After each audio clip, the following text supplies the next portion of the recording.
नमस्कार, आप देख रहे हैं 4 PM और मैं हूं आपके साथ निधि तिवारी। सुप्रीम कोर्ट में वक्फ संशोधन कानून की संवैधानिक वैधता के खिलाफ दायर याचिकाओं पर जवाब देने के लिए केंद्र सरकार को 7 दिन का समय मिला है।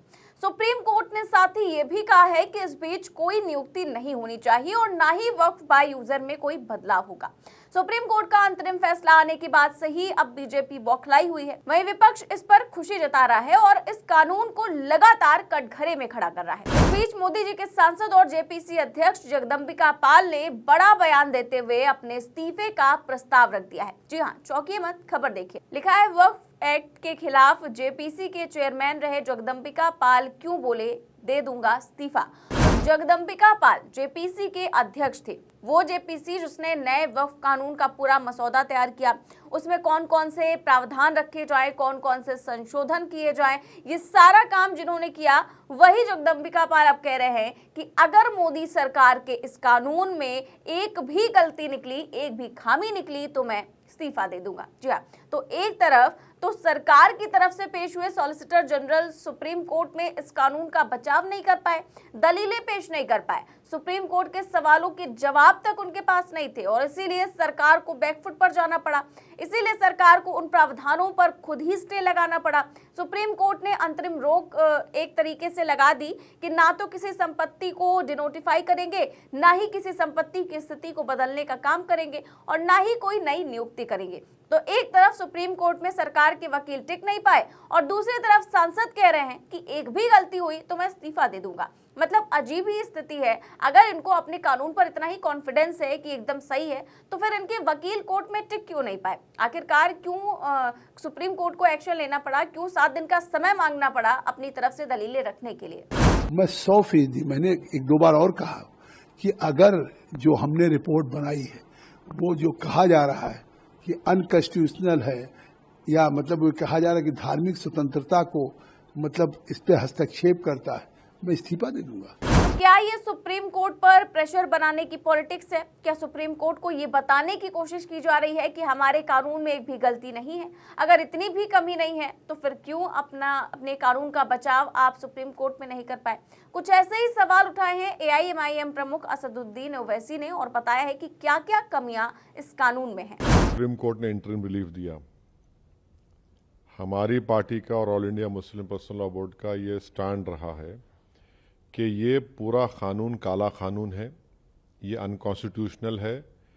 इसलिए अनकॉन्स्टिट्यूशनल है ये कि फंडामेंटल राइट्स को वायलेट करता है, चाहे आर्टिकल 14 हो, 15 हो, 25 और 26 और 29 हो।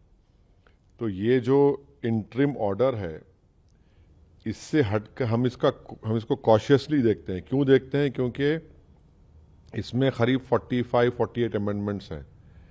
एक अमेंडमेंट ऐसा है कि अभी जब हम बात कर रहे हैं, लिमिटेशन एक्ट अप्लाई हो रहा है, तो जितने लोग लैंड ग्रैबर्स हैं या एंक्रोचर्स हैं वो मालिक बन रहे हैं। और फिर वक्फ इवैक्यू प्रॉपर्टीज जो है वो ख़ास तौर से देश में पूरी जगह पर और पंजाब हरियाणा में बहुत है, वो अब गवर्नमेंट कस्टोडियन में चले आएंगे, तो वक्फ बोर्ड से हम उसको लूज कर रहे हैं। तीसरा यह है कि सेक्शन 2 में जो ट्रस्ट एक्ट है, जो सुप्रीम कोर्ट ने जजमेंट में कहा था कि वो वक्फ की प्रॉपर्टी है, गवर्नमेंट ने सेक्शन 2 के जरिए पूरे ट्रस्ट को निकाल दिया वक्फ से। और इसका पहला फायदा होगा देश के सबसे बड़े दौलतमंद आदमी को, जिसने खोजा ऑर्फनेज पर अपना घर तामीर किया था, जिसका केस अभी सुप्रीम कोर्ट से है, तो सेक्शन 2 से उसको फायदा होगा। पूरे जो वक्फ जो ट्रस्ट है उसको ट्रस्ट है बोल के वक्फ से निकल जाएंगे। चौथा ये है कि ये 5 साल का प्रोविजन है। कौन तय करेगा कि 5 साल से प्रैक्टिसिंग मुसलमान है? और अगर कोई महिला होगी तो उसका कौन तय करेगा? और जब वो 5 साल तक मुसलमान के वक्फ को नहीं दे सकेगी, दूसरे धर्म को दे सकेगी, तो ये तो नुकसानदेह है। फिर गवर्नमेंट ऑफ इंडिया ऐसे रूल्स बनाएगी जिससे वक्फ कमजोर होगा, वो फेडरलिज्म का भी वायलेशन होगा। कलेक्टर आज भी किसी मुतवल्ली को ऑर्डर दे सकता है कि भैया आप इस तरह का काम करो, जो उस मुतवल्ली और उसके वाकिफ के खिलाफ होगा। अगर नहीं सुनेगा तो जेल को जाएगा।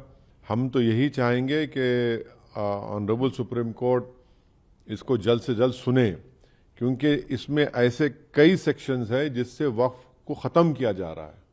और हम उम्मीद करते हैं कि सुप्रीम कोर्ट इस पर सुनवाई करेगा और एक कंटिन्यूस बेसिस पर फ्यूचर में सुनवाई होगी। मगर प्रोटेस्ट हमारा अधिकार है, हम जनता के दरमियान में जाएंगे, अपनी बात को रखेंगे, प्रोटेस्ट होगा। All India Muslim personal law board ने जो प्रोटेस्ट का प्रोग्राम बनाया, हम उसकी सपोर्ट करते आए, सपोर्ट करेंगे। ह्यूमन चेन का उन्होंने ऐलान किया, एक डेट को ह्यूमन चेन होगी, एक तारीख के दिन कोई डेट अनाउंस होगा जिसमें 10 मिनट के लिए लाइट बंद होगी, महिलाओं का प्रोटेस्ट होगा। प्रोटेस्ट तो डेमोक्रेसी की रूह है भाई, वरना अगर प्रोटेस्ट नहीं होगा तो फिर डिक्टेटरशिप रह जाएगी, फिर जमहूरियत कहाँ रहेगी, लोकतंत्र कहाँ रहेगा। प्रोटेस्ट पीसफुल होना चाहिए और पीसफुल होगा इंशाल्लाह। सुप्रीम कोर्ट में 2 दिन की जो बहस हुई उसमें सुप्रीम कोर्ट ने सीधे तौर पर पूछा कि क्या आप मंदिरों के ट्रस्ट में मुसलमानों को रखेंगे? अगर आप वहां पर ऐसा नहीं कर सकते तो आपने वक्फ के ट्रस्ट में हिंदुओं को रखने का कानून कैसे बना दिया? उसके बाद ये भी सवाल किया गया कि अगर किसी को कुछ दान देना है, दान देना मतलब वक्फ करना है, तो उसमें 5 साल तक इस्लाम धर्म का पालन करना होगा तो ही ऐसा कर सकते हैं। मतलब मेरी जमीन है, मैं वक्फ करना चाहती हूं तो नहीं कर सकती क्योंकि मैं मुसलमान नहीं हूं, उसके लिए मुझे पहले 5 साल तक मुस्लिम होना पड़ेगा। ऐसी पाबंदी क्यों लगाई गई? और कोई भी आदमी क्योंकि दान दे सकता है, उसका धर्म, जाति, उसका नाम तो नहीं देखा जाता है। चाहे वो मंदिर में दान दे, मस्जिद में दान दे या कहीं और दान दे, स्कूल, कॉलेज या सार्वजनिक जगह पर अगर कोई भी दान देता है तो क्या उसको ये कहा जाता है कि मुसलमान है तो दान नहीं दे सकता या हिंदू है तो दान नहीं दे सकता? इसके बाद वक्फ बाय यूजर को क्यों खत्म किया गया? वक्फ बाय यूजर का मतलब यह है कि कोई संपत्ति, कोई प्लॉट अगर आपके पुरखों ने दान कर दिया है उस वक्त में और कोई कागजी कार्रवाई नहीं की, उस पर मस्जिद बन गई या मदरसा बन गया या कब्रिस्तान बन गया और वो सालों से चला आ रहा है बिना किसी कागजात के, तो अब ये कहना कि उसके कागज लेकर आइए तो कोई कैसे देगा कागज? ये बड़ा सवाल उठता है। और यही सारे सवाल जो है वो सुप्रीम कोर्ट ने भी उठाए हैं कि आखिर कोई इतनी पुरानी चीजों के कागज कैसे लेकर आएगा। और इसी को लेकर के अब जगदम्बिका पाल ने सीधे तौर पर एक, आप कहें कि चुनौती दे दी है कि भाई अगर आप इसमें कोई भी खामी निकाल कर लाएंगे तो हम इस्तीफा दे देंगे। तो आपका इस पर क्या सोचना है, हमें कमेंट बॉक्स में जरूर बताएं। चैनल को सब्सक्राइब भी करें और ज्वाइन भी करें। नमस्कार।